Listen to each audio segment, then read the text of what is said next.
Coucou tout le monde, j'espère que vous allez bien. On se retrouve aujourd'hui du coup pour un petit point lecture. En vrai j'ai pas mal lu. Regardez. Hop. Et du coup j'ai des e-books aussi derrière. Donc en vrai ça va, je suis plutôt contente de moi, fière de mes lectures. Donc ça va. C'est une grande partie du coup du mois de la fantasy forcément. Parce que du coup le mois de mai est terminé. Et j'ai lu, franchement j'ai essayé au maximum de vider ma pile à lire et ce que j'avais prévu. Donc du coup on peut dire que c'est plus ou moins réussi. Après j'ai pas pu tout lire parce que en même temps je m'y attendais un peu parce qu'il y avait quand même pas mal de pavés, c'était assez compliqué. Donc voilà, mais sinon je suis plutôt contente et fière de moi, donc voilà, c'est parti. Alors on va commencer par ma plus grosse déception honnêtement. C'est celui-ci du coup, c'est Le Livre de la Nuit de Holly Black et c'est un livre en fait que j'ai pas du tout compris l'univers, j'ai eu beaucoup de mal à me mettre dedans. J'ai pas compris l'histoire des ombres, il y en a qui ont des pouvoirs, il y en a qui en ont pas. Pourquoi? J'ai pas tout compris non plus. Maintenant j'ai eu beaucoup de mal à me rentrer dedans. Après on va dire le seul point positif de ce livre en fait, c'est l'héroïne principale, du coup Charlie, qui est du coup l'une des héroïnes pour le moment les plus adultes de l'auteur. Elle est assez badass, c'est une barman, elle a pas sa langue dans sa poche. Elle jure comme un charretier comme on dit. Donc en vrai voilà, c'est le seul point positif que j'arrive à retirer de cette histoire parce que je l'ai trouvé très long à lire. J'ai eu du mal à me mettre dedans, j'ai pas compris l'histoire des pouvoirs, pourquoi certains, pourquoi d'autres pas. Voilà, j'ai refermé le livre avec tellement d'interrogations que du coup en fait j'ai pas forcément tant que ça apprécié la lecture, donc c'est pour ça que c'est ma plus grosse déception. Après j'ai lu celui-ci du coup, La Carte des Confins, du coup c'est La Destinée d'Avalon, donc c'est un préquel, c'est un tome hors de la duologie qui peut se lire avant ou après, honnêtement ça n'a pas forcément d'importance. Et on suit en fait principalement Bold au début et vers la fin du coup on a un peu de l'histoire de Blake, comment il arrive sur l'Avalon, comment on va dire leur lien entre lui et Bold en fait se construit. Donc voilà, c'est un peu concentré plus sur Bold qui du coup en fait devient un personnage beaucoup moins mystérieux. Mais du coup on comprend en fait pourquoi il est comme ça quand dans La Carte des Confins, la duologie, tout s'explique, pourquoi aussi il prend autant soin de Blake. Donc en vrai ça a été une très belle lecture. Il y a une belle histoire de pirate forcément, il y a une histoire d'amour, de toute façon on devait s'en douter avec la jeune fille qui est juste ici, qui est très triste comme histoire d'amour, je vais être honnête. Mais ouais, c'est une belle lecture tout doux qui se lit très facilement. Il fait 342 pages, honnêtement je crois que je l'ai lu dans une matinée tellement j'étais dedans et que j'avais du mal à le lâcher. En même temps la plume de l'auteur est juste parfaite. Donc voilà, c'est une belle lecture, un beau spin-off. Je pense que peu importe dans la façon on le lit, ça n'a pas d'importance. Honnêtement j'ai bien apprécié de le lire après la duologie parce que du coup toute la paire de mystères qu'il y avait autour de Bold et autres, du coup on la comprend mieux. Après le lire avant, peut-être que du coup on appréhende différemment la duologie. Pour moi ça n'a pas forcément d'importance, c'est plus à mon avis la perspective qu'on aura quand on lira en fait, pour moi. Après, je vous dis, j'ai lu pas mal de pavés.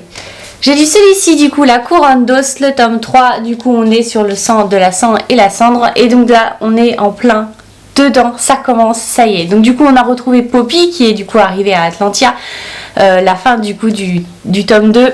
L'arrivée avait été plus que mouvementée, faut être honnête. Et là on peut dire que dès le début ça commence mal, elle se retrouve emprisonnée, elle se retrouve au milieu d'une prophétie dont elle avait aucune idée. Mais en fait dans ce tome là on a un peu plus, en tout cas moi j'adore du coup, on a un peu plus en fait l'histoire des Lycans, comment est-ce ils sont intégrés en fait à la vie de Atlantia, pourquoi ils ont des liens avec les Atlantiens, comment, pourquoi, à quoi exactement se résument ces liens-là, et c'est extrêmement beaucoup plus développé dans ce tome-là. Il y a pas forcément beaucoup d'action, faut être honnête, à part le début du coup avec l'enlèvement et autres. Il n'y a pas de grande guerre finale ou autre, à part à la fin, où franchement la fin c'est succession de... Excusez-moi.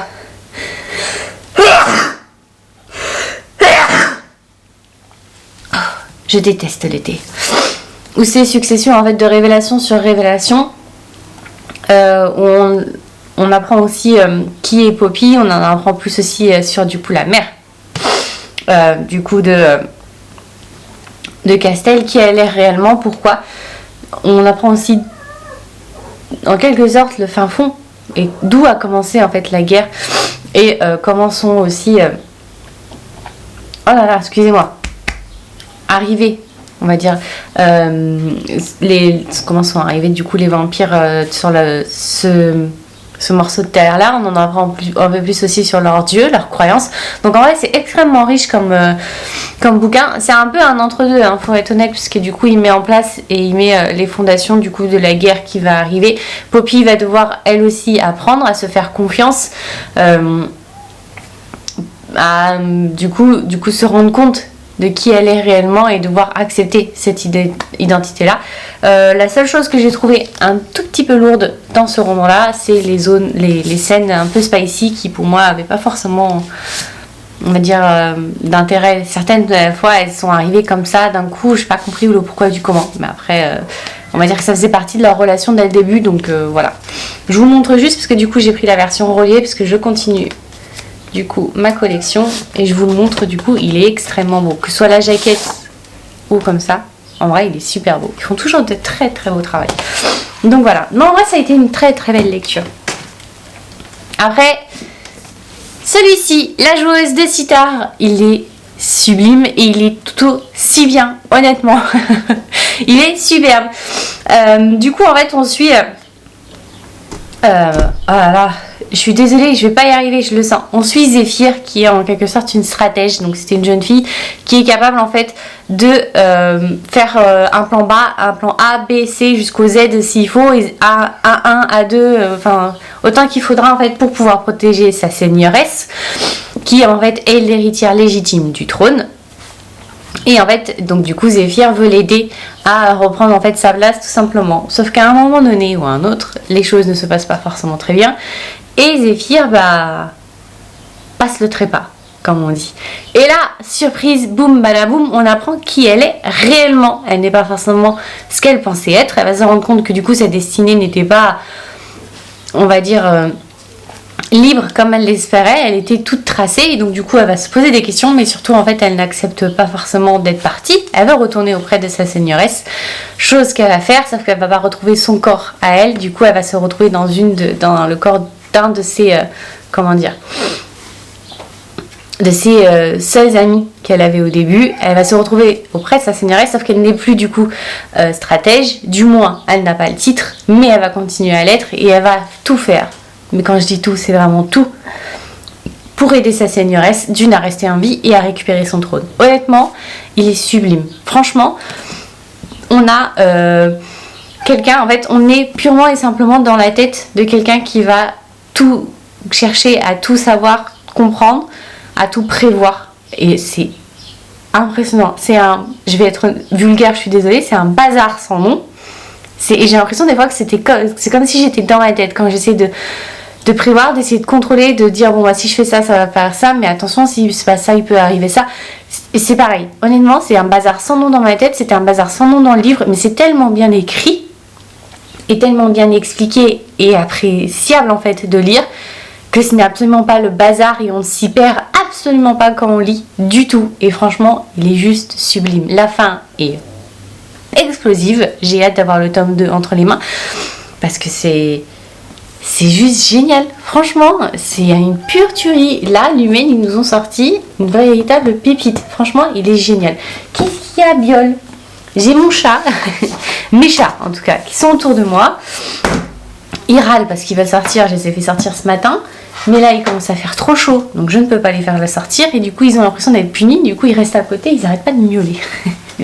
Enfin, bref. Et du coup, j'ai lu celui-ci aussi, Light Lark. Est-ce qu'on peut apprécier juste sa beauté? Honnêtement. Est-ce qu'il n'est pas superbe? Honnêtement. Il est juste génial. On va être honnête. Et donc, non seulement le livre est beau, mais franchement, l'histoire, elle est juste sublime.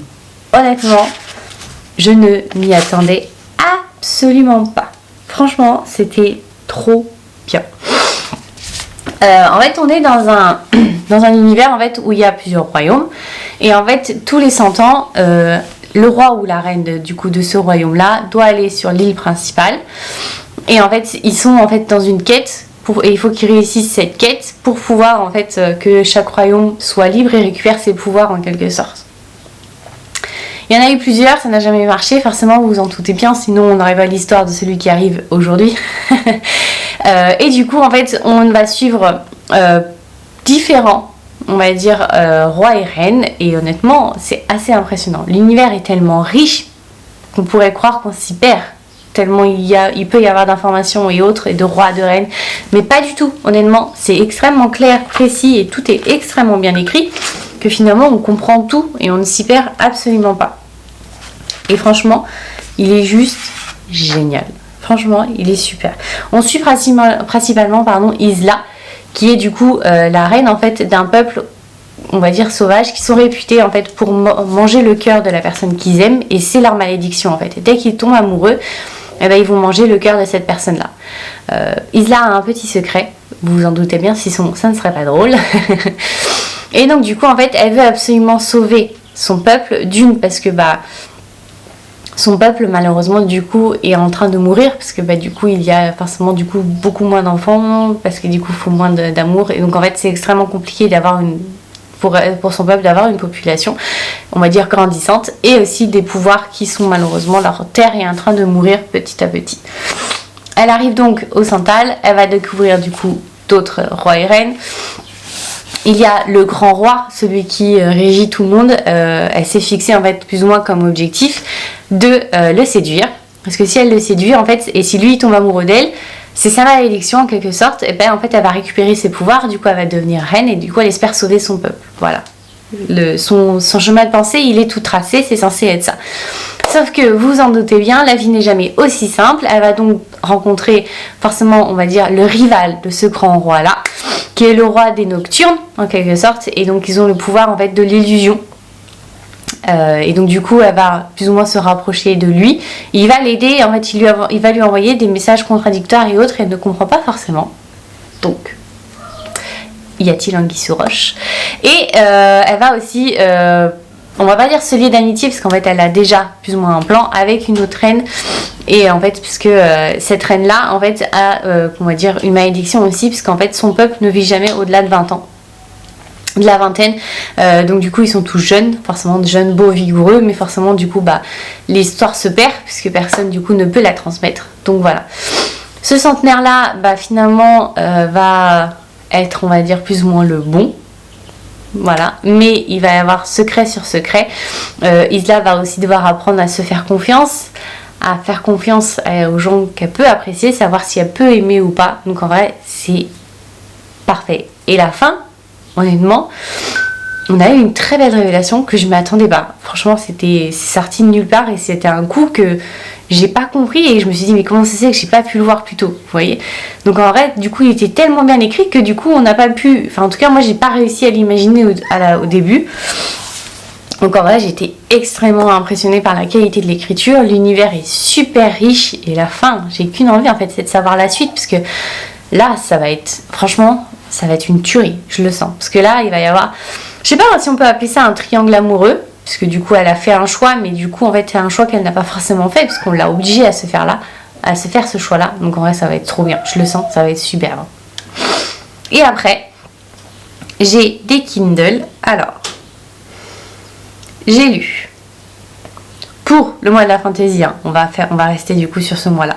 J'ai lu celui-ci, c'est le dernier que j'ai lu, du coup c'est Gods of Love, le tome 2, et donc du coup sur celui-ci on suit un des autres frères héros, et du coup celui-ci c'est Potos, qui est du coup celui en fait qui pas forcément aime le moins les humains, parce qu'il a appris à aimer au moins une humaine et à les reconsidérer avec le tome 1.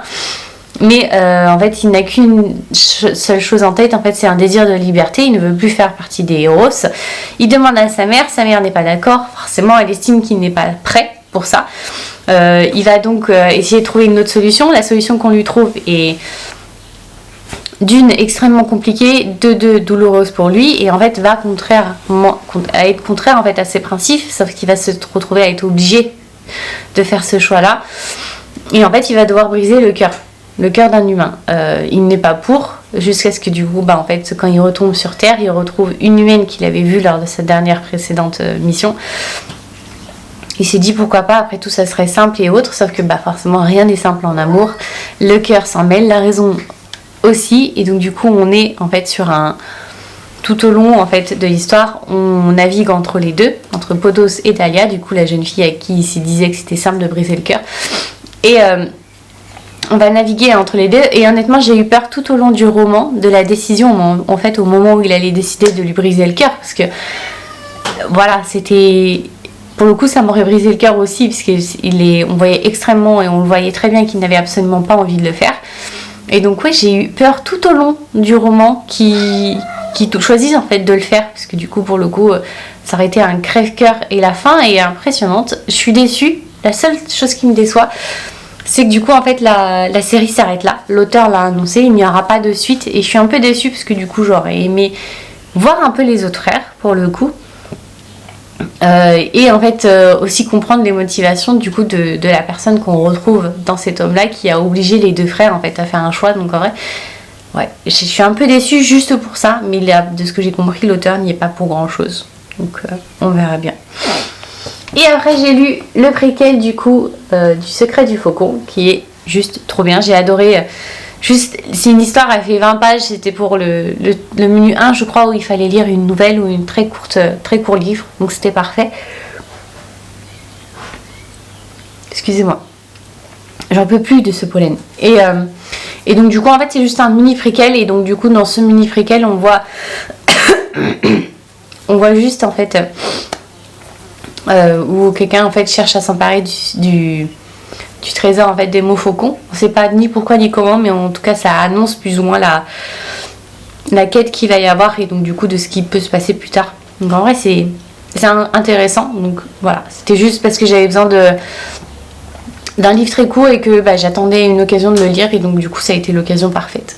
Ensuite j'ai lu celui-ci, Spark for Me, du coup le tome 2 sort ce mois-ci, et donc en fait dans ce roman là on suit du coup Matt, qui est un jeune homme qui a, si je me souviens pas, quasiment qui a la trentaine passée en tout cas, qui se sent en fait un peu perdu dans sa vie. Il a ce qu'on appelle une vie bien rangée, du moins selon les codes de la société, c'est-à-dire qu'il a un travail stable, il a une petite amie, ils vivent ensemble, voilà. Le souci c'est que bah, il n'est pas heureux dans cette vie-là, dans cette vie en fait où bah, il a pas forcément de désir, il n'est pas heureux, en fait il vit juste parce qu'il doit vivre tout simplement. Sauf que du coup bah, tout va être chamboulé, et un peu on va dire il va prendre la conscience de la réalité et du problème lorsque bah, il va rencontrer un jeune homme qui est un artiste maquilleur, qui est plus spécialisé un peu dans la science-fiction, et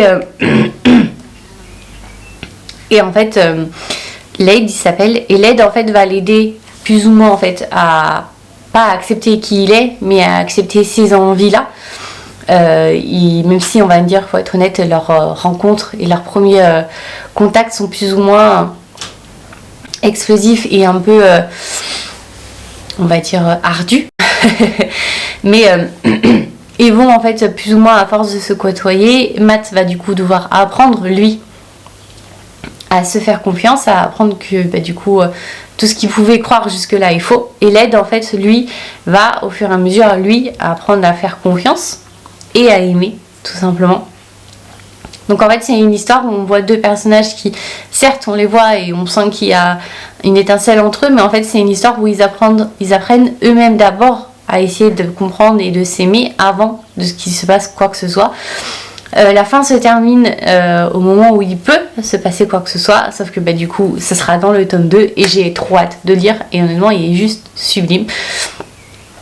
C'est aussi un tome en fait où le maquillage a une grande partie, une grande place, où du coup chacun le voit d'une façon différente. C'est un art, une façon de s'exprimer, une façon de se mettre en valeur. Honnêtement c'est extrêmement bien écrit, j'ai adoré ces passages là en fait où on voit du coup toute une partie et toute la passion de Lade qui s'exprime face à ça, et du coup on voit Matt qui est juste en fait une éponge qui veut tout apprendre, tout savoir, tout comprendre, et honnêtement c'est très très bien écrit, j'ai juste adoré, c'était une pire pépite. Donc en vrai je suis trop contente de m'être lancée dedans. Je l'ai lu parce que la couverture était sublime et la couverture du tome 2 l'est encore plus, donc je suis trop contente. Et le dernier, c'est un roman graphique et c'est celui-ci, Hungry Ghost du coup, et on suit une jeune fille, Valérie, qui veut tout faire en fait pour être une jeune fille parfaite, tout simplement, gentille, douce, aimable, avec de très bonnes notes pour que sa maman soit heureuse, sauf que sa maman n'est jamais contente. Sa maman lui dit toujours de faire attention à ce qu'elle mange. Du coup, Valérie en fait en est arrivée à un point où elle a des troubles alimentaires, c'est voilà, c'est dit, et il y a un trigger warning que soit à la fin, il y en a aussi au début. Et donc du coup en fait elle va contrôler, calculer tout le temps tout ce qu'elle mange en fait. C'est un contrôle, en fait elle va avoir contrôle sur tout, toute sa vie, et donc du coup elle l'a aussi sur son alimentation. Les sujets sont assez, on va dire, graves et importants qui sont abordés, et pourtant vous voyez, les couvertures, tout est en pastel, en bleu, en vert, violet, tout est extrêmement beau. Et en fait on va l'apprendre, elle va apprendre au fur et à mesure dans ce tome là à en fait juste s'aimer tout simplement. Et à comprendre que même si sa mère soi-disant dit ça, de faire attention pour elle, pour qu'elle fasse attention à elle, finalement, certes c'est de l'amour et c'est la façon dont sa mère le montre, mais finalement elle lui fait du mal plus qu'autre chose. Donc les relations toxiques sont aussi abordées. Donc en vrai c'est un livre extrêmement intéressant. Il est très court et je pense que ça suffit largement quand on veut juste, voyez, que ce soit impactant et que ça parle plus aux personnes. Donc en vrai il est juste, franchement ça a été une pure tuerie. Je l'ai relu plusieurs fois parce que je l'ai extrêmement adoré. Et voilà, je suis trop contente de moi. En vrai j'ai plutôt pas mal lu pour ce livre, ce mois de la fantasy. Il y a 2 livres que j'ai pas pu lire. C'est Crescent City, le tome 2 que je m'étais mis du coup, que je n'ai pas lu. Et le tome 3 du coup de Dave Ebad non plus. Mais c'est 2 grosses pépites encore qui sont quasiment aussi gros que la couronne d'os dorée. Donc je suis un peu déçue parce que je n'ai pas tout lu, mais en même temps comme je suis contente de mes lectures, ça me pèse pas trop, vous voyez ce que je veux dire. Donc en vrai je suis plutôt fière de moi et c'est pour le moment, c'est mon principal objectif, c'est d'être fière de moi. Donc je suis contente. Et voilà, dites-moi si parmi les livres que j'ai lus vous les avez aimés, et puis si jamais vous avez réussi à lire les livres que vous vouliez, peut-être pas tous, ou au contraire si vous avez réussi à finir votre mois de la fantasy, ce qui serait juste franchement chapeau à vous. Donc du coup voilà, et nous on se retrouve lundi pour une prochaine vidéo, et puis je vous dis à plus, bonne semaine, bye bye.